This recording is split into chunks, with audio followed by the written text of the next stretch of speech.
Hello everyone and welcome to This Nintendo Life episode 128. We've done it, Bally. It's time to release Mario 128. They've been waiting all this time until we got to this episode. Game's out now. Pre-order it on Switch. It's a great game. When was it originally shown? It was Space World 2000, I believe, which wasn't actually a game. It was just like a tech demo of a bunch of Marios walking around like a GameCube logo and not doing a whole lot. I can't remember if it was a GameCube logo. I like the idea that there was a time when Nintendo showed off like a tech demo to show like how powerful their system was. And yeah. Just the idea that they... I mean, dude, they were doing that as recently as the Wii U. Right? The Zelda demo. Remember the Zelda tech demo before the Wii U came out? That looked like a very HD, more Twilight-y Princess style that I actually really liked, and I was like, oh man, that'd be great if they made a game that looked like that. But obviously they went in a different direction, and I think for the better, probably. I love the art style of Breath of the Wild, but there's a tradition, especially with Zelda games, of having tech demos that don't turn quite out what you want them to be. So yeah, I feel like we're due a new Zelda tech demo because it's just been, Well, I don't know, because there's not new hardware to be pushing. The Switch is out, and we know what a Zelda game looks like on the Switch. I think the next time that we have a big console release, which who knows when that will be and what form that will take, we will maybe chat about that in the third segment a little bit, but there is definitely going to be a little time until we see what the next kind of change in the Zelda series will be. Because I think, honestly, the next Zelda game probably going to be quite similar to Breath of the Wild in its construction. And I would love that. Yeah, it'd be really good. As would many, anyway. Yeah. So, Bally, how you doing? Are you enjoying I'm good. Everything? I'm good. Cool. There's a lot... It's not... There's like a little bit of a lull, just a little bit, in terms of like game releases. We're kind of into that. It's coming up to Red Dead 2, but we're not there yet. So I'm playing other things, which is nice. It's good. Yeah, it's very, very good. I've been playing a lot of stuff as well, and we're going to talk about it. What are we going to be talking about for the rest of this show, Bally? First segment, like you said, we're going to be talking about what we have been playing. Second segment, we have some emails. Third segment, a little bit light on the news this week, but there was just a story we wanted to cover, have a little chat about. Reports from the Wall Street Journal about the potential of a new Switch console coming out in 2019. So we were going to give our hot takes on that issue. Yeah, just see what we think it would be, and if that is even a reality or what. So yeah, we'll have a bit of a chat about that. But we're going to kick things off, as per the usual, with a bit of video games. What we've been playing. Bally, you beat one of the best games ever made recently, which is pretty cool. I did. I beat Uncharted 2. This is the second Uncharted game I've played this year. I've obviously got the third game to play in the trilogy, and you've lent me Uncharted 4, and I think you can also lend me at some point Lost Legacy. So yeah, potentially. I'm going to truck on with those. This feels like an improvement in almost every area compared to the first game. It's so good in terms of the characters, the story, the action. It feels leaner. It feels slightly more fair in combat. There's loads of Definitely. issues. The thing that I talk about the most when it comes to the difference between this and the first game is variety. And I think that is in the sense of combat versus puzzle versus traversal, as much as it is in terms of story and narrative and place that you go to. And the starkest difference for me was how much better the combat was in terms of a design standpoint, from like the areas you're going through and the types of cover you're using and the waves of enemies and the amount that you're taking on is just so much more forgiving. Because the first game, when I was playing through in Alley T, when we did like a 9-hour session of just going through most of the game, there were so many moments where we got to areas where it's like, oh, it's another jungle with another bunch of waves of enemies that are just not going to stop, and this is really fucking hard. And then we don't get checkpointed, and we die, and it takes forever. Yeah, this game, it felt like the hardest moments were due to enemies just having a bit too much armor at points. It wasn't to do with the sheer number of enemies, which kind of, it makes you play the game a different way. It makes you think more. You have to think and be like, right, why can't I defeat this enemy? Oh, it's because he's got this helmet. I need to get the helmet off, then I need to headshot. And you kind of, that feels like a more interesting way to play this game than especially like you said in 1, just the sheer number of waves of enemies at points. It's not like they had particularly high levels of armor and things. Like stuff like shields were introduced in this game, I think, and Right. they're really annoying. But I mean that they make you think, and I like that. I actually think the game starts out really slowly because they're trying to get you used to the sort of stealth mechanic that is in this game, which is kind of optional. Like you can stealth enemies a bit and it helps on some areas. It's not very good. I think a lot of people talk about that part of the game as one of the weakest areas because the stealth is not just very developed at all. I'd jump, having played the first game, I thought I'd jump in, get a gun and like start killing dudes, and you have to play maybe an hour and a half maybe to get like to the point where you're shooting dudes, and you actually go back to Borneo, which I think is where the first game takes place, which is cool. So you kind of get like a little taster of what a lot of the first game felt like, to be honest, and then you're thrown into Nepal and the whole game goes from there. And that's what is so great about this game. It just, everything moves more. Like there's more characters, more locations, more story. It's constantly changing, evolving, feels fresher. It's the pacing, right? And it's pacing in terms of all those different aspects. Like the puzzle solving is more involved this time. It has bigger set pieces. The moment on the train obviously is the one that so many people talk about, but that is, you were impressed by it playing it in 2018. Imagine playing that game in 2009 when that was a new game and seeing the impressiveness that they pulled off with that sequence. Even in Nepal, where like the building is falling apart as like a helicopter's shooting you and like tables are moving back and forward. Just the scale of everything is so much improved to the degree that this game kind of invented a lot of those crazy set piece things that we see in games nowadays. Yeah, definitely. There's so many parts of God of War, I guess, and games like that earlier this year that I obviously went to God of War before playing Uncharted, right? To play Uncharted 2 after that game and be like, oh, so this is kind of that's how that evolved, kind of thing. What else about this game? I think the characters, like the introduction of Chloe, I think the chats between Chloe, Elena, and Drake are very strong. It's often good fun. It's very fast paced. I think that along with Chloe, there comes like a heavy dose of sexism in this game. There's a lot of jokes that I just don't think would hold up particularly well in 2018. No, I mean, like it's a 9-year-old game, you know. So, and I haven't gone back to it in such a long time. So seeing it again, there's a whole lot of jokes about their asses when they're like climbing up stuff ahead of Drake and stuff. Okay, and it's like, wow, I don't think this. And there's so many dead ends when you're running along with one of them, and you're basically like, oh, I can't get through this door, and Drake's like, don't worry, I'll find a way around, and he does some extravagant climbing around a building to get to the backside of a door just to open it for one of the female characters, and you're like, this is a bit much. Like they're action heroes, and I think like Lost Legacy will do a very good job of, I think, making that more modern, right? Like, because it's a game with 2 female leads. It's very much about how capable they are, and there's a thing in films called the Bechdel test, which is if 2 women have a conversation that is not about a man or not about some relationship that they have, and you will be surprised at how many movies do not pass the Bechdel test. And I think, honestly, when it comes to games, that's still probably a problem, but you know, things like Lost Legacy really move towards getting away from that type of thing and really focusing on them as characters, and like Chloe's story in Lost Legacy is really, really good, and it's a personal family story, and it works very well, and her relationship with Nadine is interesting. I think you will see the jump in terms of the writing and the way they treat those subjects in, I guess, pretty short time, like it's the last decade or so. But yeah, I think they are now at a point where they have corrected some of those things that you're seeing at the moment.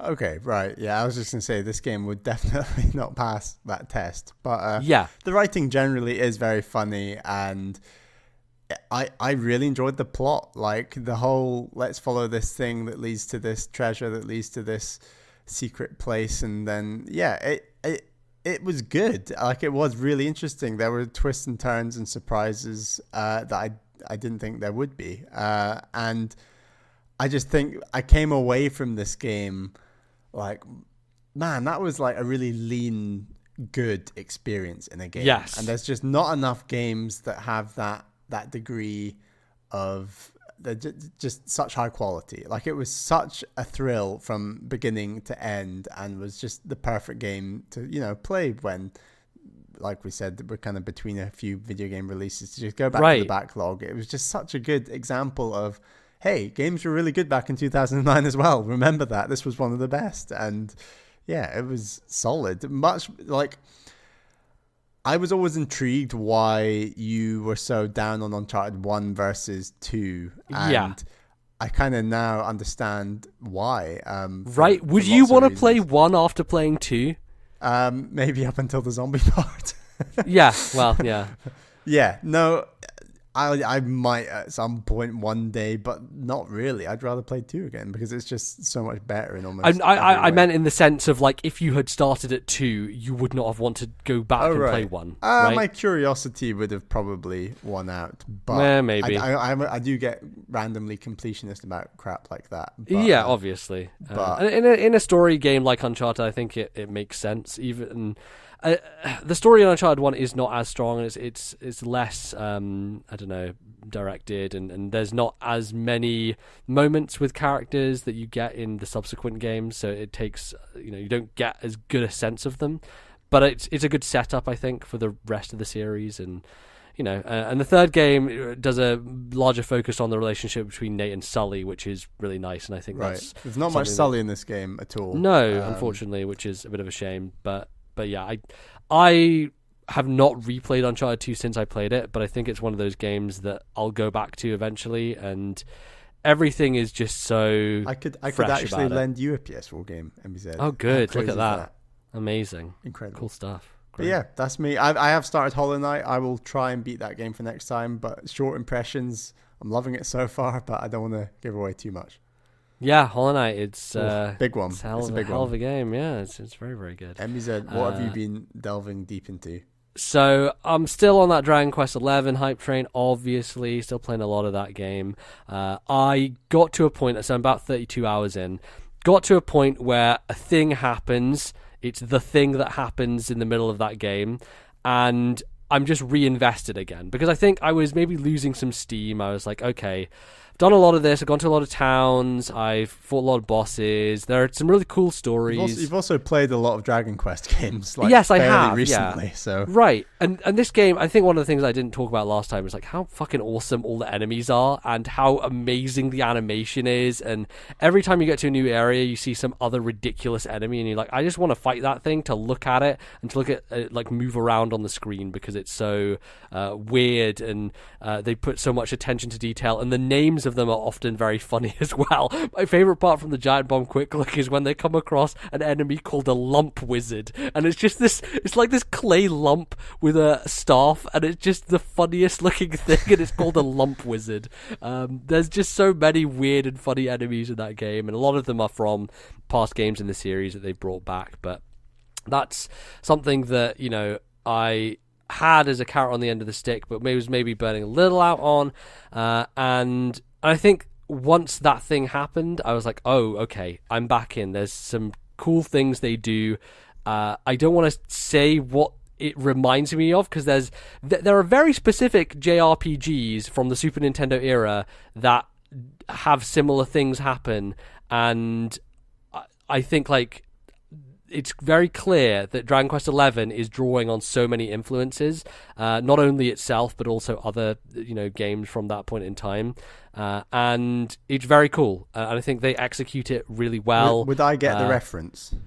I'm not going to say. Going to say. But I think that really re-energized me with the game and made me want to keep going and continue the story, because it felt like you got to an end point where you're like, you have to collect these 6 orbs, and like you get the 6 orbs, and then that's not the end point. So it feels like there's another half of this game to go, which in some ways is exhausting, because it's like, God, I've played 30 hours of this game already and we're not even halfway there. But in another sense, it's like, okay, now I get to go back and continue on, and there's a lot of new things that I can do, and it feels like it's a new journey in some senses. So I'm excited to keep going with it, but yeah, not a huge amount of new thoughts on it. I think it just continues to be a lot of fun and just a nice game to keep grinding on with and enjoying. And I think that overall the combat difficulty has still been good, and I like the fact that it's not overly punishing, which is nice. There's enough punishing JRPGs out there. We don't need another one. Yeah. Give me the smooth experience, the one I can just sip down all night. So then I also played a game called Momodora Reverie Under the Moonlight, which is a game that probably not many people have heard of. I was going to say, it sounds a bit niche.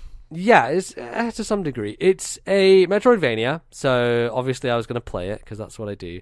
It's a game that I had seen pop up in Steam sales all the time. So there's this thing that happens when you do Steam sales where they will give you trading cards for buying games or for looking through your list. There's a list that they curate, which is like, here are some games you might enjoy. Go through this list a few times and we'll give you some trading cards for going through the list. And it had popped up a few times when I was doing that. I think it also popped up back in the day on GAF a couple of years ago, and on like indie threads and stuff, being like, oh, the series, because it is a series of like pixel art kind of platformers, but this one in particular had popped up and people being like, oh, this is like the best one, this is the one that you should play from the series if you're going to play it, because it's a Metroidvania, has some Souls influence and looks really nice, very very cool pixel art, and so yeah, it popped up a few times on my Steam thing, and eventually I was going to get around to buying it, but then a humble bundle popped up, which had it as a part of that, and it had Nuclear Throne in it as well, and a couple of other games I was interested in, so I threw down the money for that and got it on Steam. And part of the reason I'm playing it, or I beat it, is because I wanted something short alongside Dragon Quest XI, because otherwise I'm just going to be playing Dragon Quest for 3 months, and that's not healthy. So it's like 4 hours long, and I enjoyed it. I don't think it's revolutionary or amazing or, great, but it's a Metroidvania, and I eat those for lunch and breakfast. So I shoveled it down and enjoyed it. A lot of the issues I think it has is that when you hit enemies, they get into a bit of a stunned state. So a lot of enemies can hurt you pretty easily, and you can die quite quickly. So maybe 3 or 4 hits from regular enemies, and you'll die. And the checkpointing is not super generous, but like it's not too punishing either. You go back and you basically have to restart from where you were. It's not like you lose gold or anything or stuff like that, but you just have to replay what you had done. And I think the problem is a lot of the enemies, once you stun them and get them into that state, they just become not a threat anymore. So there's a couple of moves in your arsenal. You have like a 3-hit combo with your sword, and you also have a roll or a dodge that you can use. And I started off using the dodge, but it seemed after a while that I didn't really need to use it, because I could just smack people and they would be stuck, and they couldn't really do anything about it. But the thing that makes it even worse is that you also have a bow and arrow. And the bow and arrow is not as powerful as your sword, but it has the exact same stun effect. And so what you can do is you can just use the bow and arrow and just spam that button, and it will just stun people in place and kill them eventually after a little while. So if you want to be a bit more patient about it and be a bit slower, you'll eventually make your way through the game without a lot of trouble, because I don't think the combat was very well balanced for the weapons they give you. It just feels like you are a little too overpowered for the enemies, and they just can't do anything once you have them locked in. Unless there's like 3 enemies on screen at once and you're stuck in an animation where you're hitting one and you have to dodge out the way quickly, there's not really a lot of reason to use the roll. And especially on bosses, and this is the thing I think is probably its biggest problem, is the bosses are challenging and they have patterns, and you do have to learn those patterns, and I did do that for a few of them that were quite tough, but ultimately once you know what to do, there is no danger or no threat. And it comes down to patience as well, because some of the bosses I would just stand on one side of the room and just spam my arrow, and then just like dodge out the way of their moves and just keep spamming the arrow, and it was very, very simple to take them down, and I didn't really have to put in a lot of brain power or energy or effort. Like, it's very different from something like Hollow Knight, which is constantly about movement and placement and using all the angles, making sure you're being defensive and offensive. And it kind of turned into a little bit of a, turn your brain off thing, which is fine. I think that's okay. but there's not a lot of depth to it. And I think the game loses something because it purports itself to be a Souls-like experience where you're really having to think about the combat. But ultimately, when you get down to it, using the bow and arrow just kind of breaks it in a sense. And especially because you can charge the bow and arrow up as well. So you can charge it to do a bunch more damage. There's kind of a charm system in a similar way where you can attach certain passive bonuses to yourself. So one of them I paid a bunch of money for was a fire effect to my weapons, which did even more damage. And so, when I got to those bosses, a lot of the design was being circumvented because they were doing all these attacks, but I was not really having to deal with them that much because I was just standing off on the side, not really worrying and just being, because a lot of the ranged attacks that happened as well were ones where I wasn't being threatened, so I just run away. And yeah, so it's a bit of a shame in that sense, but it looks really nice. It has a pretty forgettable soundtrack, and it tries to be atmospheric but doesn't really do much with it. The characters and the story is kind of nonsensical, and I wasn't really paying attention. But for 4 hours of Metroidvania, if you just want to kind of roll through something and not worry too much, and still be challenged to some degree, because if you aren't careful and you get hit a couple of times, you will die. I'd recommend it. I'd say it's if you can get it on the cheap, then give it a go. But I wouldn't call it revolutionary or crazy or one of my favorite Metroidvanias. It's one of those games I imagined that in 4 years' time I'll forget everything about it and forget I even played it. But it was okay as a distraction for now. And just I guess add it to the list of another game I finished. So that's the most important thing. Yeah, probably. Oh god. So yeah, it's that name is Momodora Reverie Under the Moonlight. There's no way I will test you on trying to say that in 4 years' time, and I'm sure I'll remember it. I have a weird brain like that. Won't remember anything about the game itself, but okay. Yeah. Pretty much that's it. That's what I've been playing. I don't know what I'm going to play next. I've got to hit up my backloggery and see if there's anything I want to dive into that's another game that's maybe a bit shorter. I've been looking at Titan Souls a lot. That's been sitting in my Steam library, and I'm like, maybe get to that at some point. But yeah, that is going to close us out for this segment. Don't go anywhere. We'll be back right after the break with some of your emails.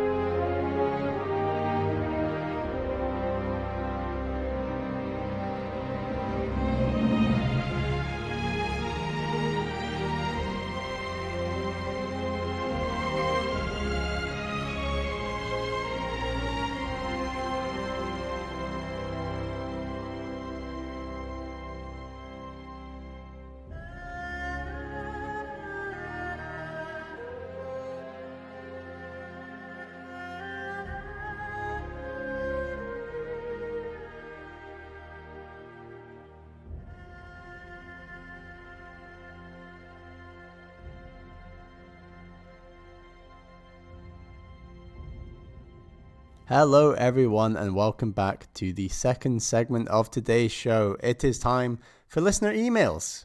We've got a few, but as we always say, but we mean it in particular this time, we actually do need more emails very badly. Send them. Please send them. Send them to ThisNintendoLife@gmail.com. That is ThisNintendoLife@gmail.com. You can also jump in our Discord server. Link in the description of this show. Go in there. Go in the emails thread. Leave a comment, leave a question. We'd really appreciate that. And we'll please do it. Bring some more. Bring more in next time.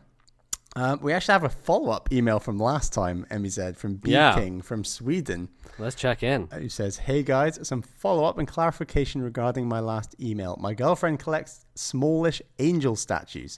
After some discussions, we agreed that she could display some of her statues on some shelves, but most of them are in the storage space. Regarding my game collection, I couldn't really convince her to have my games displayed in the living room. Instead, we agreed upon that I could put all of my games in some drawers in the TV cabinet, so they are easy for me to access. I'm also looking for a nice low-key gaming-related poster to frame to decorate the empty walls. I think that could be a fair compromise. Now to my question. Last podcast, MBZ talked about working with kids and what games they like to play these days. I worked with kids for 2 weeks earlier this year and found out what they like to play in their spare time here in Sweden. I don't know how old the children are that MBZ works with, but the ones I spoke to were around 5 to 6 years old. What really surprised me was that some of them played games like GTA 5 and Call of Duty, and most of their parents didn't seem to care these games have an M or A rating. The kids who played these games regularly also showed violence and profanity towards other kids and even teachers almost every day. Now, I know and understand that it is a parent's own responsibility to decide what media his or her children consumes, but one can argue that there is a rating system for a reason. It may well be that certain children aren't as sensitive for these types of games. In this instance, it might be alright to let them play games rated M or A, but when a child's behaviour is clearly affecting other children in a negative way, it is, in my opinion, something that a parent needs to consider as well. I don't know what studies have shown about certain media effects on children's behaviour. All I know is that the language and attitude these kids show towards others is very similar to what can be found in games like GTA 5 and Call of Duty. Unfortunately, the teachers at the school I worked at didn't know anything about these games, so I talked to some of them and explained to them what the games were about. Hopefully something can be done about the situation because it was getting out of hand. What are your thoughts about younger children playing M or A rated games, and how much responsibility do you think a parent has in finding out more about the media his or her children consume? Do you have a similar situation in Britain where a lot of children play games that are M or A rated? It is very common here in Sweden, at least. I'm looking forward towards hearing your thoughts around this slightly controversial topic. Okay, so 5 to 6 years old sounds very young to me for that style of game. Yeah. That's actually very shocking in the sense that, like, clearly they are just not even developed towards any sense, and having things like that exposed to them at that young age is really bad. And that's why the rating system exists for TV, for movies, for games, all for the same reason, is because they don't have the sense enough of the world in order to understand what they're seeing and to take the context of it. So in that sense, I think you're in a very extreme situation, B-King, where that I've not heard of something like that before. But I do hear about, in terms of, like, when kids are younger and they watch horror movies, or they're exposed to some kind of media, and it seems like that sort of stuff can affect some people, but I think it does depend on the child as well. Like, the film critic Mark Kermode always talks about how he grew up watching horror films and, like, had seen some from a very young age, and it affected his taste to the fact that he loves horror now, and it's something that he grew up with and really, really adores. But it's one of those things that it will depend specifically on the child. I think in this case, in games like Call of Duty and GTA 5, that is definitely something that overall and across the board is not going to be beneficial. And that's something that's definitely, people need to know more about that stuff. And the fact that is happening is kind of crazy to me.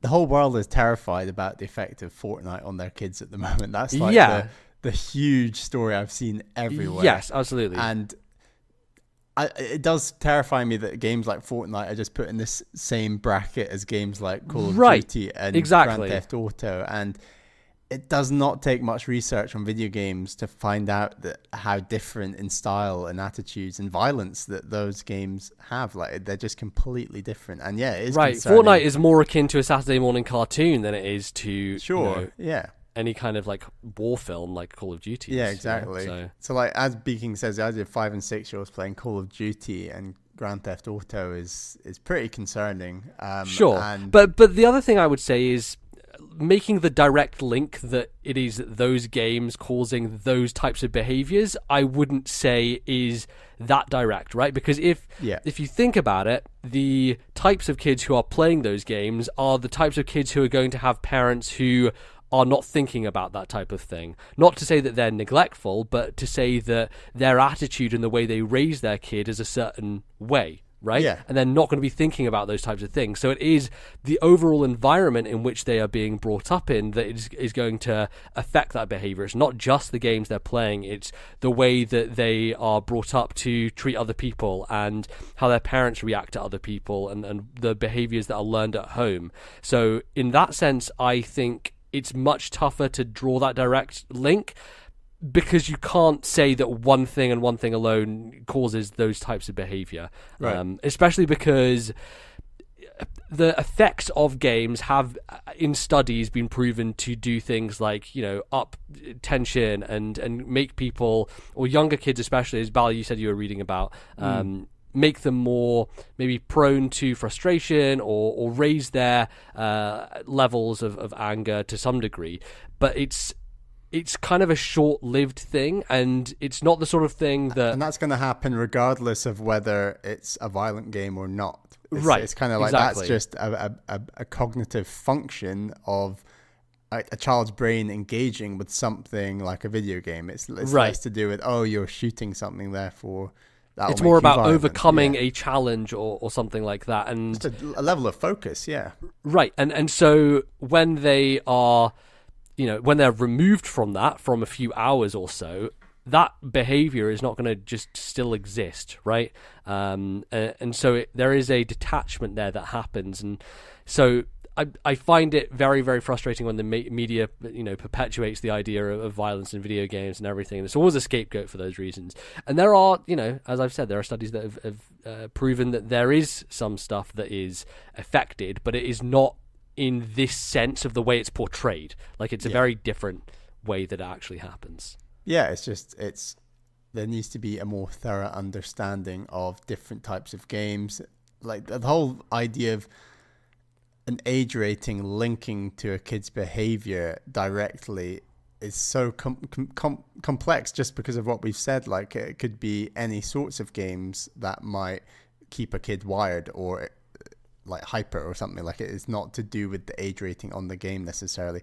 But I guess beyond all that, what do we think about, like, what's the culture like in the UK? Because when we were growing up, there were definitely, like, especially maybe kids with like older sisters and brothers who were maybe more exposed to like violent video games from a younger age, perhaps. And I think that's probably the same today, right?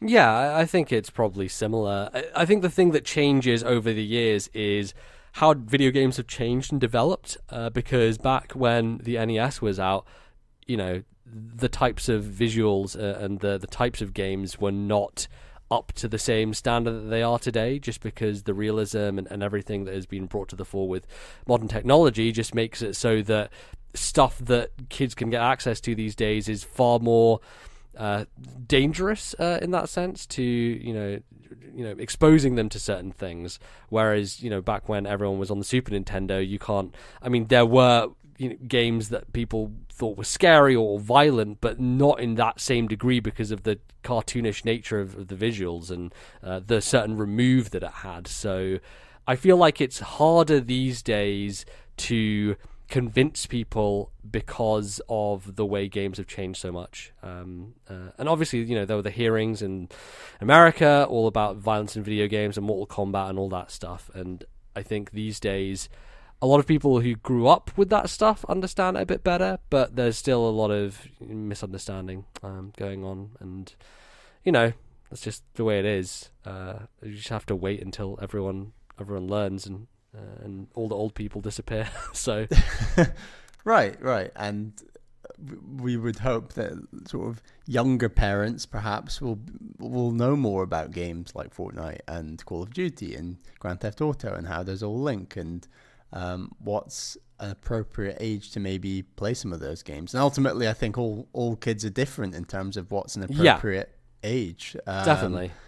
I in my mind, I always thought games that project a real life, they're realistic in this, they're portraying real Earth in the sense of like Grand Theft Auto. I'd always put that on its own, and Call of Duty, like semi-realistic games, slightly separate to games that might have quite a lot of fantasy violence, perhaps. Yeah, definitely. And I don't think necessarily age ratings account for all that all the time. There are like on boxes it will say fantasy violence versus like realistic violence and stuff.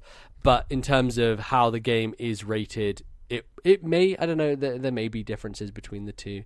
But I would say in this extreme case, 5 to 6 year olds generally sounds like a bad idea to be playing GTA 5 and Call of Duty. Right. And there's so much violence in our media generally, so I think that even if they are that age, they're probably being exposed to it some way or another, just through, anything that is on television. And it depends on, again, the parents and how hands-on they are and whether they want to let their kids be exposed to those types of things. But as I've said before, it's a complex issue because I think it gets boiled down to one specific thing, and it's like, let's draw the line with, you have the crazy person who's trying to figure out the conspiracy, and you have your board with the pictures and drawing string between them. It feels like a lot of the time the media tries to draw the string straight from GTA 5 to kid murders people in school, and that is just not the case, right? Because there are so many things, like things about mental health and things about just the way society works, and obviously in America gun culture is just such a horrendous thing that over here blows our goddamn minds how ridiculous the situation is. But in that sense, I think there's just so many factors when it comes to violent games and the effects they have that it gets boiled down too simply, in a sense. Thanks for your question, B King, and thanks for the follow up. Yes. Our next email is actually from Discord. It's from Kevin S. Dear Bally and MBZ, greetings from dang old California. My Nintendo Switch has only been used for 3 games thus far, but let me emphasize those air quotes as much as possible, because those 3 games have been the highest of quality, and all 3 have been incredible experiences I couldn't get on any other console. Honestly, I'd take those 3 experiences over the meh experiences I've had from just okay to decent games. The games I'm talking about, of course, are Mario Odyssey, Breath of the Wild, and Hollow Knight. Interestingly enough, these 3 share something in common beyond just being on Switch. All 3 have this magical quality of surprising the player at every turn, giving the world this incredible depth of, wait, you can do that? I haven't had this level of mystery and intrigue since I first played Pokemon Blue. It seemed like anything was possible. It empowers the player in finding secrets that are meaningful because the reward is figuring out the secret in the first place. My question to you all is, what game series would you like to have this style of secret finding done to, i.e. traditional Zeldas to Breath of the Wild, Mario 3D World to Odyssey, etc.? Okay. Well, yeah, I think Kevin has really refined his Switch collection to, hey, here are some of the best games of the last decade. Let's just play those, the cream of the crop. But it is interesting that he brings up that point that connects all 3 of those games, that they are all games about exploring spaces and uncovering things and finding secrets and being rewarded for doing so. And they're all very different games, right? Hollow Knight is a Metroidvania, a 2D Metroidvania. Breath of the Wild is an open world game, and Mario Odyssey is a 3D platformer. And yet all 3 of them consolidate that core idea, and I think we talked about it before, especially with Odyssey and Breath of the Wild, about how they both elicit that sense of wonder in exploration and reward for exploring. And I think a lot of people, downplay Breath of the Wild and Mario Odyssey for the similar reason of like, oh, there are all these moons that are just everywhere and there's too many of them and it's too dense to a sense. Like, why are there 900 Koroxis in Breath of the Wild, right? And I think that is the core of those games, is that they're not designed around you getting everything, because if you were to go and get 900 Koroxis in Breath of the Wild, I think you probably hate the game. And I think I've heard from some people, there's I think it's Justin from NWR who did that, and he really doesn't like Breath of the Wild. And I'm like, well, no shit, you've got 900 Koroxis. Like, of course you're not going to. How many hours does that take on average, do you think? 900? Who fucking knows? That sounds like a horrible thing to do. 400 hours. But, like, that game is built so that every player who goes in completely different directions will come across enough of them so that they can upgrade what they need to at that point in time, right? Like, that's the idea behind it. The idea is not to get all of them, because, quite frankly, the reward is shit, literally. And so with Mario Odyssey as well, it's more of a bragging rights thing to be like, I got 999 moons, look at me standing in front of my golden balloon and everything. And so the idea of the collectathon is, I don't know, I feel like for Mario Odyssey especially, that's a game you can beat in 10 hours if you just run through the story. So majority of people who are going to have experiences with these games are not going to be going after every little thing. But what they will get is the joy of discovery from poking around those areas and from doing a bit of exploring. I think Hollow Knight is slightly different because you're encouraged to go everywhere to get more powerful because the game is quite difficult and you want to find things that will help you along the way. But even there, there are whole realms and regions of Hollow Knight that I completely missed on my playthrough, just because I didn't poke at the environment enough and I didn't find enough spaces. So yeah, that's how I view those games. How do we feel about those ideas being applied to other types of games? I think I actually made some sort of crazy, a lot of crazy predictions we make. I swear I made some crazy one about this attitude of exploration and discovery being made on like a Star Fox game, I want to say. And something like that. I thought that Nintendo had found a formula and that they definitely were going to try this with another game. And that might still be the case. I think that I'd be really intrigued to see what aspects and elements we've just mentioned would appear in a game like Metroid Prime 4, because something like that, where if you really wanted the game to be beatable in maybe 12-15 hours, you could do that. But if, likewise, a bit like Mario Odyssey, if you wanted to really explore and go for it, maybe that game might take 40 or 50 hours or something. We don't know. But so I'm really intrigued to see where Metroid Prime 4 goes. Like I said, my prediction was probably for something Star Fox related. I don't think that prediction is obviously going to happen. I know that Star Fox Grand Prix is it seemed like it's a real thing, but we don't know much about it yet, and who knows where that's going. But I definitely think Star Fox would have been a cool avenue to take this, where it is that Star Fox does it to like some degree, but the secrets in Star Fox are more about how do we get to a different level. So like doing a specific task in the level to unlock a secret path that you go down. I would have gotten rid of levels entirely in the Star Fox formula.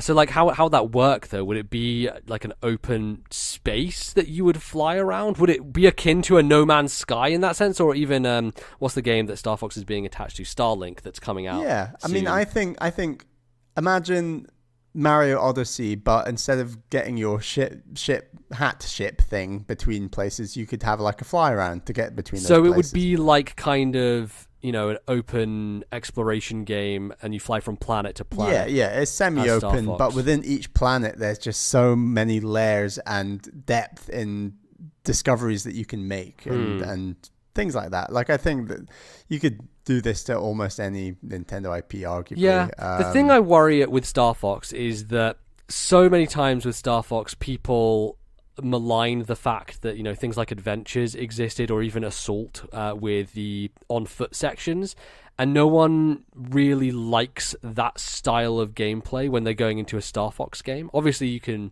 market it in a way that is like, hey, this is going to be more like a kind of action platformer style game, or even Zelda style game in the sense of adventure. I would never put it against Nintendo to change the genre of a franchise to initially unpopular. No, well, they've already done it with Star Fox, right? Like, it's happened multiple times, but that idea could work. It's just what would the core of that game be? Like, what would you be doing? Because I imagine the bulk of it would be spent on planets looking for stuff, like you were saying. So how would that game play? Would it be the sort of thing where you're on a vehicle when you're on the planet? Would it all be vehicle based? Could it be that you're using tanks or like bikes, or you never get off a vehicle as Star Fox and you're always riding around? Like, I think there could be some really cool things, in the sense that I know that people loved, which Burnout is it? Paradise, I think, is the one that everyone loved. It's like which is all open about world one, right? Yeah, it's all about exploring and finding billboards to crash through and like doing events with your friends and things like that.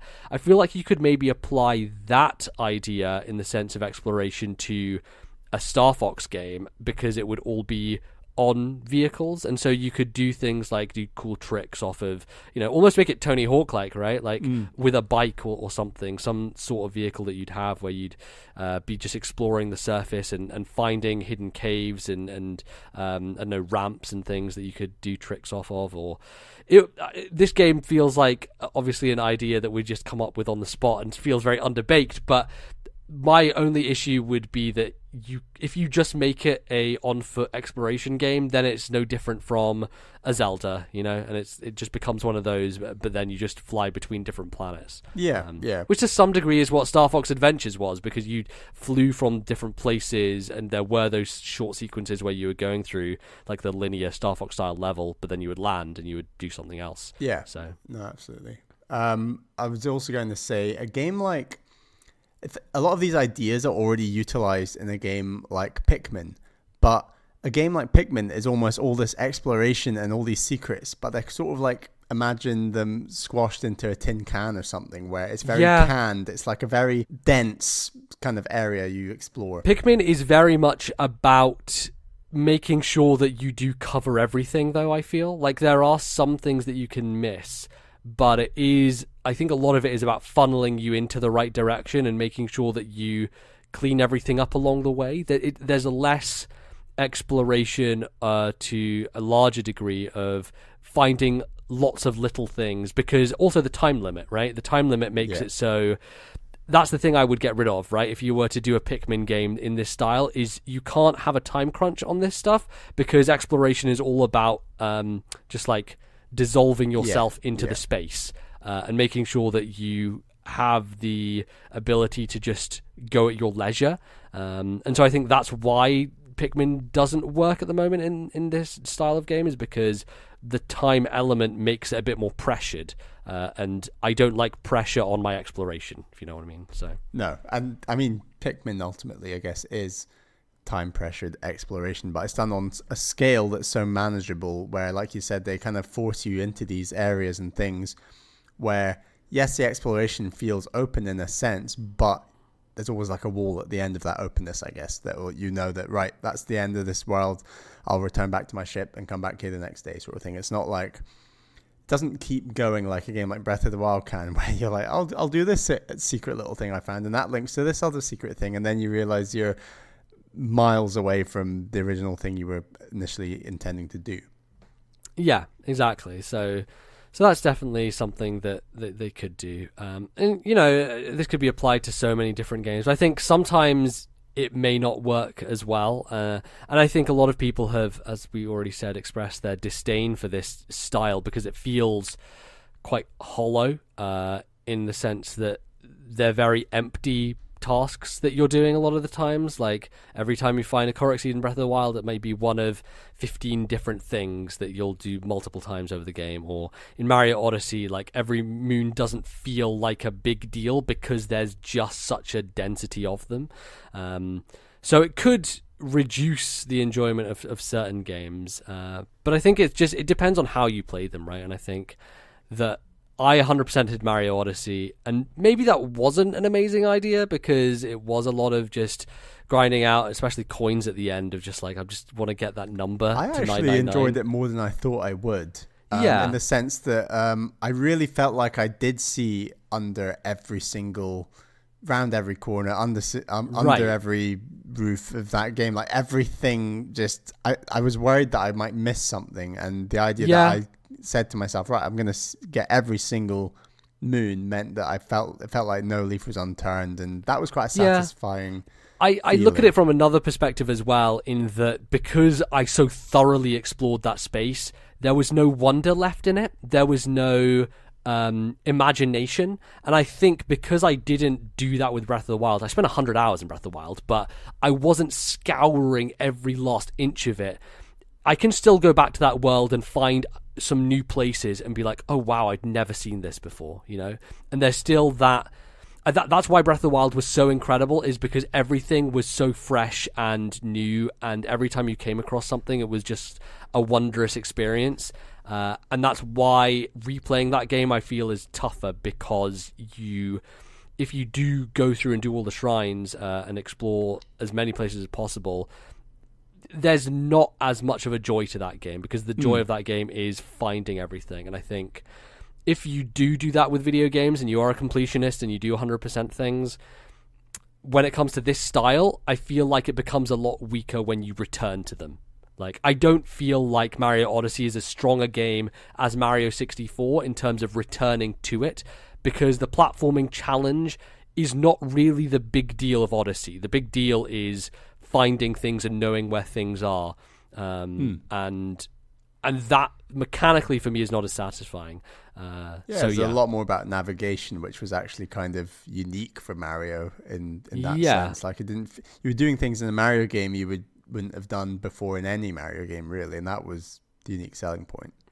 Yeah, definitely. So I don't know, you can do this in a lot of games. I think Dragon Quest that I'm playing right now has a good amount of things that you can find in the environment, but I think they could do a better job of making things unique, because a lot of the time it's a barrel, it's a pot, it's a book I'm reading, and that is a consistency and a kind of safeness that I like, because I know what I'm looking for, but there's not surprise, I don't wander out into the environment and find something and be like, whoa, what the hell is that? Like that just doesn't happen in that game. And I think you could say the same about modern Pokemon games. I think older Pokemon games just did such a better job of having secrets and weird things that you would come across, whereas the narrative structure of newer Pokemon games is such that it really funnels you down a path, and you don't have the opportunity to like go to Saffron before you go to I don't know, Cinnabar or whatever, and do like go in different directions or go to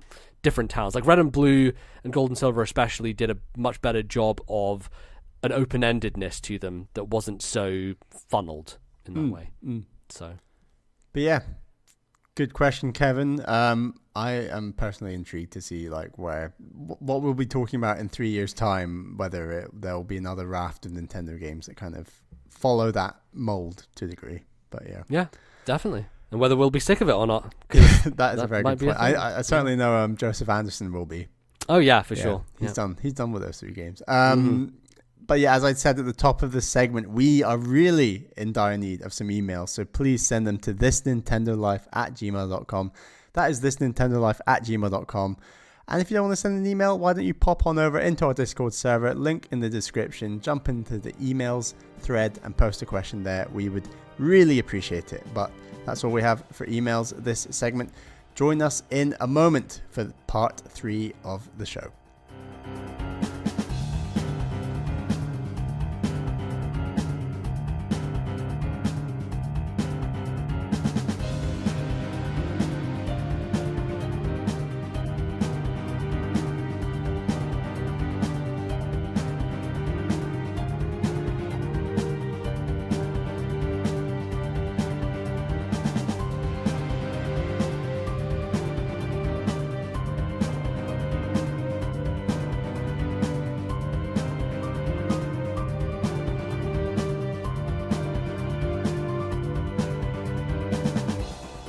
Alright everyone, welcome back to the third and final part of the show this week, where we thought we'd just have a little bit of chat about the possibility of a new Switch, as the Wall Street Journal was reporting that there was going to be a revision to the Switch that happens next year, and could come as early as spring of next year, or like the start of next year, which seems very quick in terms of turnaround, and maybe not something that a lot of people would expect to come so quickly, but we can have a bit of a chat about it and see what we think.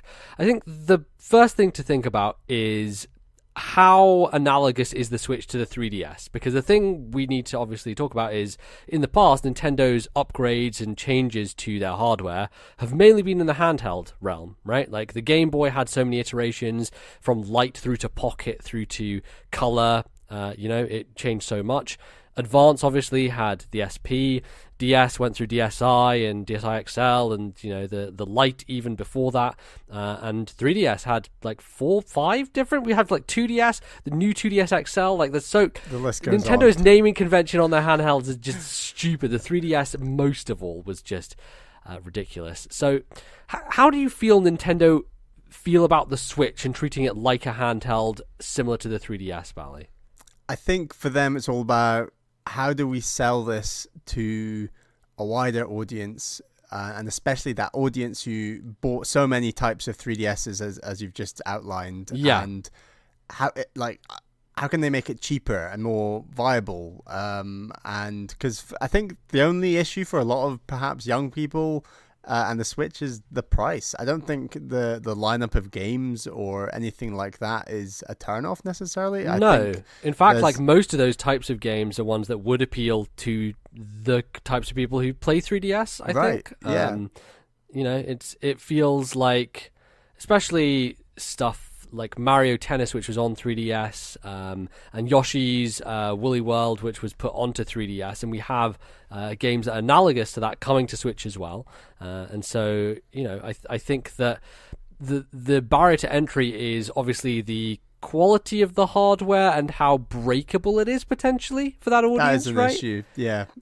Because a lot of people were talking about that around Switch's launch, right? Of like, this thing looks like it's very fragile, and am I going to give this to my kid? Because I remember us having an email talking about this where they were afraid it could break and the screen would go kaput, and then what do you do? So I think that's definitely a concern that people have in that bracket of 3DS owners or younger kids. And ultimately, we've said this off mic before, but when you look at Nintendo's handhelds, and of course the Switch is both, but if you look at Nintendo's handhelds, the first iteration of every handheld they've done, it's not been the sleekest or most stylish. It's usually or most the duff efficient version, like it's the original just DS. A huge brick, or it's just really ugly, like the original 3DS, or you know, there's always something big issue with it. And I guess the Switch is a change in that sense because yes, there are a few issues, and I do definitely think one thing they could change, as you said, is the durability. Like that is a huge issue to sell to a younger, cheaper market. But ultimately, the Switch actually, as a console and its form factor, is actually kind of perfect first time round to a degree. Like there's some issues. Yeah, they kind of nailed it out the gate in a way. I think the last time they had a console design which was as sleek as this out the gate is the Wii, and obviously they technically went through revisions with the Wii Mini and stuff like that, which was very short lived and like quite only niche, sold in Canada and in the UK, never went to North America, but that was a home console, and it was just something that you put on your, you know, desk and you didn't take with you. It wasn't a fashion icon like I think the way that people treat their handhelds, and Switch especially is one of those, you know, swapping out Joy-Cons, making it so that it's personalized to you. And I'm quite surprised actually they haven't leaned into the special edition end of things yet, because that has also been a big thing with their handhelds, is like, here's the Pikachu 3DS, here's the Triforce 3DS, here's the Monster Hunter 3DS, here's the Dragon Quest Silver Slime 3DS with like a slime like butting out of the top of it. It's been more slight. There was obviously like the Mario Odyssey one with the red Joy-Con, but the system itself was standard. But then there's it seems like the Joy-Con is the way that they're going for the customization there. But they have got the Pikachu Eevee one. I think that might be the first one, right? It's actually on the machine. Sure, and that's more the dock as well, isn't it? And the dock, right? It's so on both, I think. The Smash Brothers one is mainly the dock as well. The Joy-Cons have that stupid lines down it, which are not very good. It doesn't look particularly great. It kind of looks like someone just slapped some sort of white thing on it and isn't particularly striking. But that seems to be the way they're going right now with customization, is focus on Joy-Cons, make it so that they're swappable. You know, the first, when they did ARMS, that was a big deal. They had the yellow Joy-Cons to represent ARMS, and that seems to be the way they're going. And I think the problem is there's not a lot to do outside of that. You know, the back of the Switch is something that you can put a bunch of decals and customization on, but the front really doesn't have much room to maneuver. Like, the majority of it is the screen and the bezel, and outside of that, like, looking at it front on, unless you change the color all the way around, it's not really that easy to customize in the same way as the 3DS, because the 3DS with the clamshell design, you can close it and you can see the coolness, whereas the inside of the special edition 3DS usually wasn't that different from your standard ones. So like, Wall Street Journal have been wrong before on some issues. Yeah, definitely. Do we think this is happening first half of next year? So the thing that is weird to me is that this seems less like what we've been talking about, because what we've been talking about is a lower end system, right? One that is cheaper, easier to manufacture, and is going to hit a market that is a bit of a cheaper market. This sounds like it is more in the realm of a more expensive model, and one that is going to cost more and have better hardware, and therefore would maybe make the current one a bit more obsolete. Not obsolete, but like they could potentially cut the price on the current one to make it so that it was more in line with, you know, the kind of thing that we are looking for. It could become the cheaper 2DS version. Yeah, which I don't know how I feel about that, because I think in the past when we've looked at the upgrades that we've had from these types of hardware, we've had DSi, which is a very slight kind of power upgrade. You know, it implemented the store and you could download games from it, and it had, you know, the storage space. And then you have the jump from 3DS to new 3DS, which again is not a huge power leap, but it was enough to run games like Xenoblade on it, and it was enough to make games like Hyrule Warriors not chug to shit and be like 12 frames per second. So there is an increase, but it's never been a significant increase. And I think what this feels like it could be is maybe more analogous to the Xbox One X or the PS4 Pro, where it's more of a power upgrade, but the degree to which I think Nintendo would do that, I'm not sure right now. Because you look at the third-party games that come out on it, things like Doom and Wolfenstein and Skyrim and, you know, all these games that Bethesda are helping port over, and now you have things like Diablo coming from Blizzard, and, you know, the kind of PC community is putting things like City Skylines on there, which we looked at in the Direct and seemed like it didn't run so they very might like well. They might like that little bit of extra oomph. Yeah, so those games run. They don't run amazingly, and I think even with the indie games, we see so often the performance issues. Like when Mr. Shifty came out, and people were complaining about how bad the frame rate was getting on that game. And, you know, there were other early games that came out on the eShop that were not very well in terms of the performance. Like they just weren't up to snuff. And to this day, you know, I still find issues with certain games. So to some degree, obviously that's optimization with the hardware, but also is it powerful enough to handle all those games, you know? And that's the thing, is that Nintendo's most recent sort of power bump bit of hardware they've released, I guess, is the new 3DS. And that was just such a strange, like, I obviously picked one up because I missed out on the 3DS XL, but right, so it's an easy jump from the standard. It had one game for it in Xenoblade Chronicles 3D, right? Like and then that was it. It was so strange. Like I hope they've learned from that, you know, like they've got like a solid plan as to where to go forward. And to be honest, from what I've seen from stuff like the PS4 Pro and Xbox One X, it doesn't feel from a marketing perspective good and healthy in that sense, where people are like, oh yeah, that's a bit of a bump. And then some people argue that there's hardly any bump, and others, oh no, you can really see the difference. And I don't know, if it feels weird that Nintendo would want to go down that route that's so focused on specs, and, you know, because that's not their MO. It's not them, right? So yeah, I think that this sounds less like what is going to, you know, what the other companies have done. They have, what we've been able to gain so far is that it seems like they're changing the display, so improving that display. And I think one of the things that a lot of people complain about is the bezel on the side and the amount of screen space that is taken up by kind of just the black edges that surround it to make the screen a bit smaller. Would a 1080p screen be a big enough difference for people? Like, is that going to really change much? How much will we be able to take advantage of that with a bit more power? And is that ultimately going to make it more worth it for third parties to come over and port their games? And will this, you know, put the original Switch out of commission to some degree, or is it going to be the case where they are going to try and keep on pace in terms of releases and release them with the base one in mind, but you get the upgrades with the, you know, Pro version, I guess you would call it, in the same sense as the PS4 Pro. So a lot of questions in that sense. How do you feel about the screen being upgraded? Do you even think it needs to be, Bally?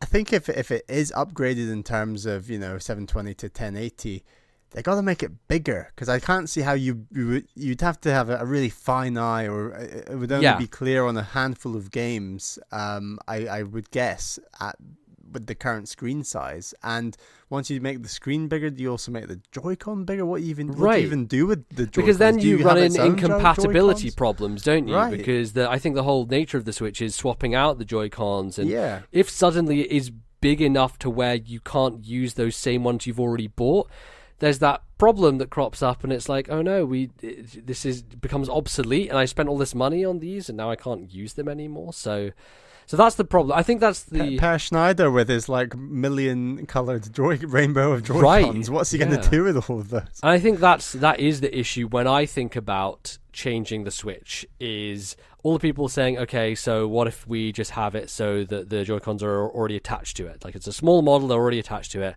But then you lose out the ability for so many of these games with the second player idea, and you can't just pop them off anymore, which is Nintendo. They want to really push that as much as possible, because that's been the thing that they've been marketing this system with, alongside the handheld nature of it. It's probably the second most important feature for them. Analog sticks wear out, and the idea that you can spend 80 quid, or how many pounds is it? It's 80 quid for a set. It's something stupid. It's ridiculous. So as bad as it is, it's a lot cheaper than buying a whole new Switch, like you would have had to have done with something like a Wii U gamepad, for example. So I think the idea that the Joy-Cons detach is actually quite important for people who are playing a lot of games with analog sticks that eventually wear out to some degree. Yeah, potentially. I mean, that happens over a very long period of time. Like, my Wii U gamepad's still fine. It's not. It's when you get to the GameCubes of the world where, like, your GameCube sticks are just fucked. Yeah, they're just so bad. Too much drifting in Double Dash just completely destroyed my GameCube pads, and just Mario Party nonsense probably as well. Party nonsense. Although I think they took out the stick spinning stuff after Mario Party 1, didn't they? I think there were maybe some health complaints. It's like people burning holes in their hand and stuff, which is just not good. But that's what those games were. They continue to be. So in that sense, if it's a smaller one, then what do you do about the Joy-Cons? If it's a larger one, what do you do about the Joy-Cons? Like, the incompatibility issue just keeps cropping up, and I don't know there's an easy way past it, unless, They must have thought this through, though, like, they couldn't have just launched that thing knowing that they were going to go big or small later without a plan. Well, I don't know. Nintendo are weird, man. Like, who they're would have unpredictable. Thought the 2DS ever became a thing, when they were pushing true. 3D so hard, Like, and suddenly, oh no, 3D doesn't matter anymore, so goodbye. And they suddenly just drop it. So, is there any chance whatsoever they drop the idea that you can play it on a TV and handheld?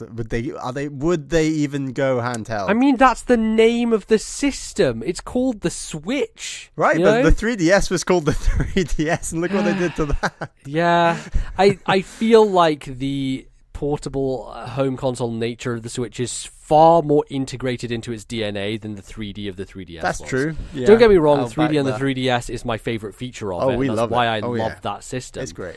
But for most people, after the initial marketing buzz around it and people being wowed by the fact that it was glasses free and everything, there were a lot of people who weren't really into it, and it wasn't necessary for most of those games.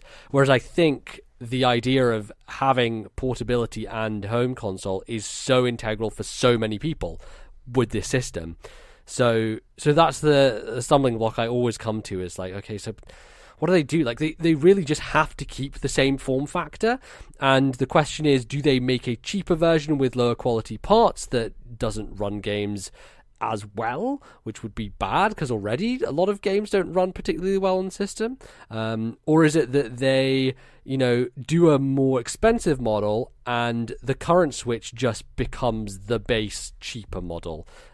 Which I don't know how long it will take for that price to come down, but Nintendo, even during the Wii U era, just they don't like dropping the price on their hardware. Yeah. Like, the last time there was a real drastic drop was the launch of the 3DS, and that's because they just screwed up. $250 was too much for that thing for most people, so they had to drop it like to $180, I think it was. And obviously we got the Ambassador program and those games for it, but most people were not willing to pay that amount of money for that system. Whereas it seems a lot of people are just fine handing down $300 for a Switch, and that's not stopping anytime soon. Like, Nintendo, I don't think they have a real reason to drop the price on the current model, because it is selling so well at this point in time.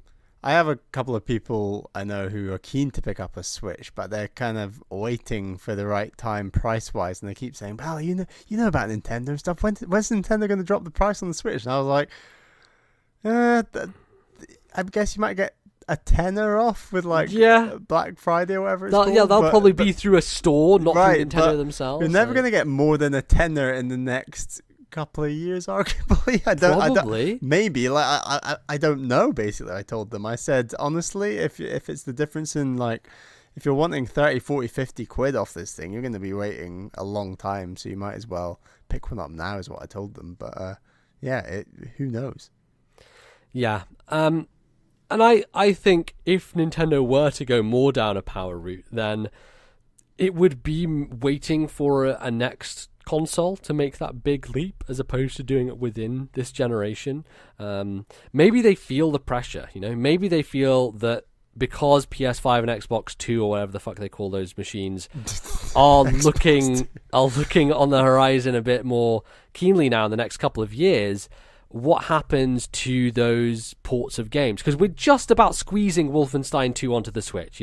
It's not great. It's pretty ugly around areas, and it runs at 30, and it's not the optimal way to play that game, but it just about works. When we move to the era of playing Cyberpunk on PS5s, Nintendo are not going to get that game. And I mean, they're not really getting these big games either. Like, it seems like Bethesda are the only standout third party that are even trying to put their current gen stuff onto Switch. Are those games for Nintendo the bonus, or are they like a core part of the overall plan here? And I think the next Switch will really define that, because you're right, they could be like, we need to go after the power, we need the option for these developers to come to our systems and get more games like the Wolfensteins and the Dooms. But then you look at the current state, and they don't have the Red Deads and the Spider-Mans. Obviously, Spider-Man's exclusive, but you know what I mean. Like the big third part, like Assassin's Creed Odyssey isn't on it, aside from the weird streaming situation. That is weird in Japan. And also, weird. Like, did you hear about the Google streaming stuff that's happening, where you can stream through your browser now? And they're doing a beta for it. I heard about this. Yeah, I know that Google are wanting to move into gaming more widely. Yes, yeah. And I mean, they've basically put out a thing right now that's in beta, which is you can play Assassin's Creed Odyssey through your internet browser, and it feels like if Google nail the streaming stuff, they could be a real threat in the games space, because obviously, like, internet infrastructure, but maybe not a threat to Nintendo. That's an interesting point. Like, maybe, sure, yeah, and Nintendo will always have the different approach. They're not going to go down that route anytime soon. But the idea that you could play Assassin's Creed Odyssey on the bus on a phone, which most people have as opposed to a Switch, it's kind of the same idea, right? It's like that portability, but it obviously you're playing without joysticks. And it makes me want to be sick. Hey, guess what? Most people who grow up with phones don't care, and they are fine with virtual sticks, and that's just disgusting. The way it is. It is, and we loathe it, but that's the reality right now. But the one problem, as I was going to say, is the internet infrastructure, and we are just not there yet.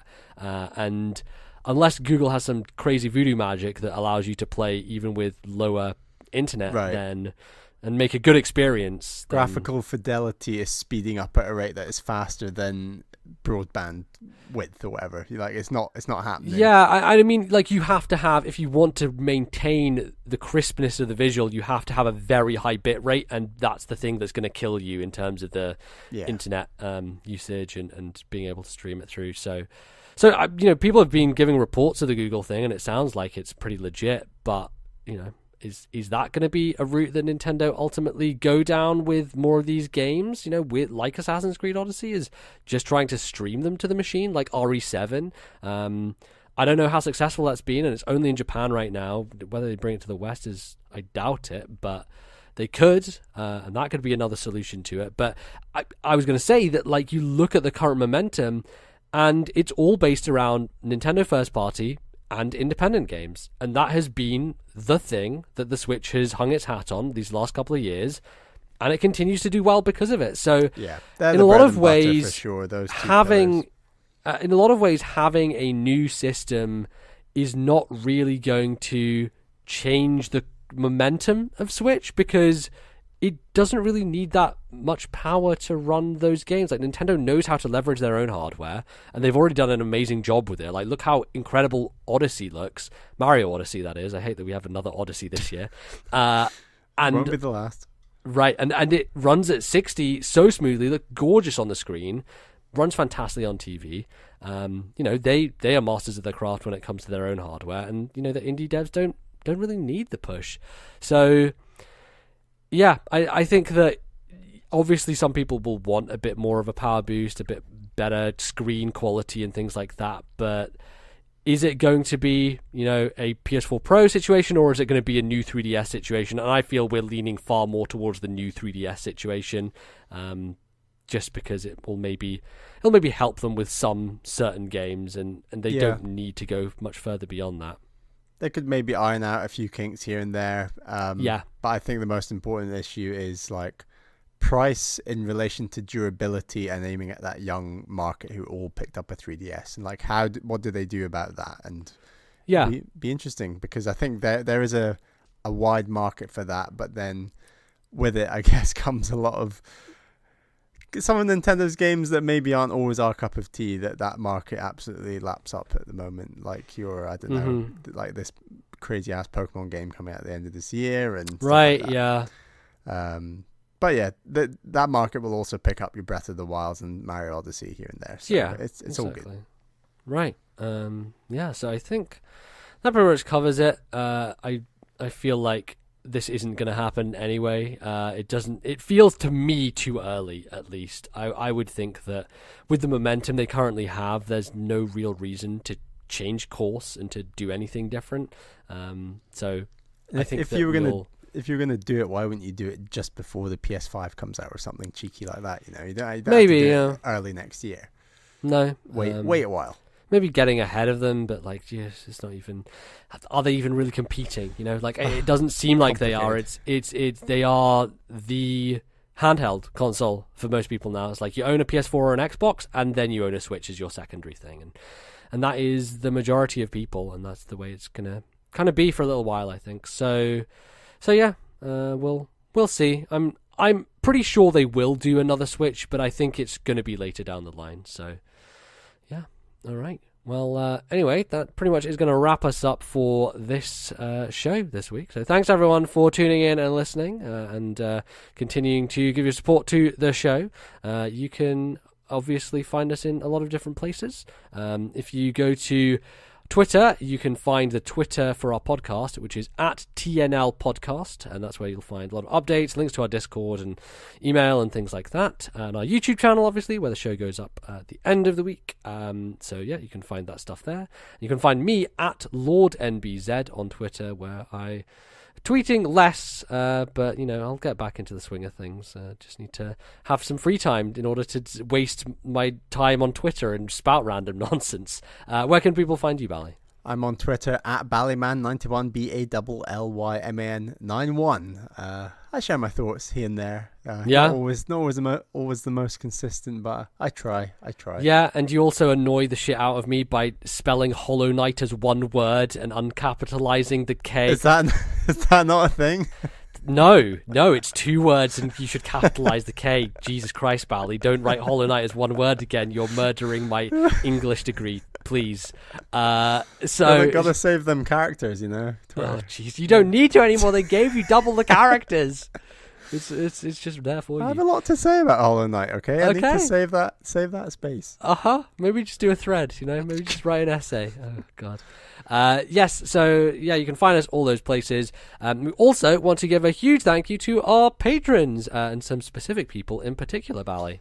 Yes, thank you to our two $10 tier patrons there, of course, Atari Alex and my girlfriend Caroline. Now we have a new, the absolute top tier, the sponsorship level.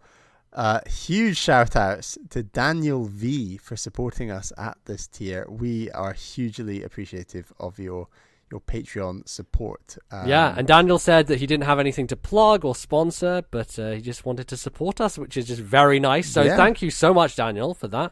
And yeah, it'd be fantastic. Really giving us a boost on the Patreon. And make sure to check out our most recent Patreon episode, which came out last week. It's our 6th episode of TNL Ranks, and we talked about our top 5 most nostalgic games. Growing up, I guess. Yeah, absolutely. It was a good time. So make sure. Yeah, some fun ones in there. Some ones that I'd almost forgotten about until we started recording. And I was like, I got to put that on the list. So yeah, you can download all 6 of those episodes for $2 if you so choose. Yes, and we appreciate all of our patrons. Thank you all so much. It's very, very, very helpful and helps us just keep this show rolling. You obviously can find us in various places. We're on iTunes, we're on Stitcher, we're on any podcatching app that you have. If you just are on your Android, your iPhone, you have a podcatching app, then you can download us and find us there. You should subscribe to us so you get it updated into your feed every week. You don't have to worry about going and finding new episodes when they come out.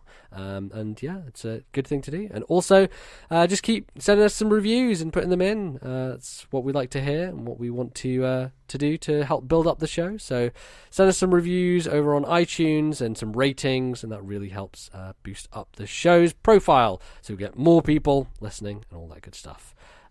That's pretty much it, I think, for this time. A couple of weeks' time, we're going to be almost around Red Dead Redemption 2, I guess. So that's going to be some exciting things. And yeah, I'm sure everyone on the internet will be talking about that video game. So yeah, I'll be interested to take a look. And obviously, there'll be a lot of other things as well. And I feel like I'm going to try and get on Valkyria Chronicles 4 soon. So when's that coming out? It's already come out. Oh, it's come out. You've just been squashed by I'm just the drowning weight in of Dragon Quest. Yeah, yes. so...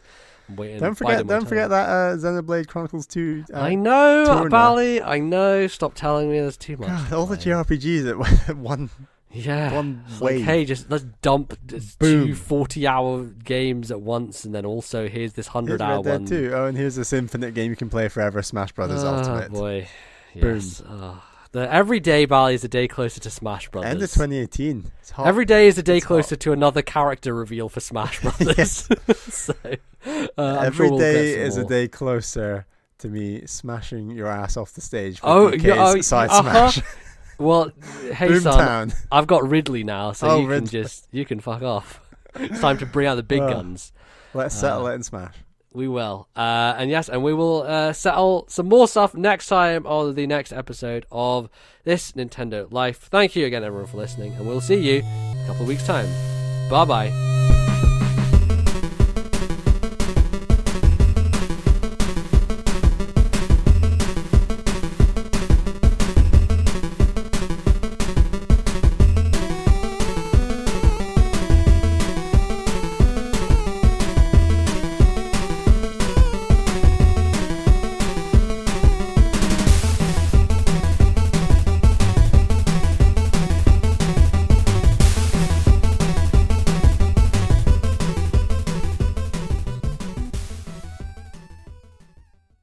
The musical interludes used on today's show were Reunion from Uncharted 2, copyright Naughty Dog 2009, and Confrontation from Momodora, Reverie Under the Moonlight, copyright Bomb Service 2016.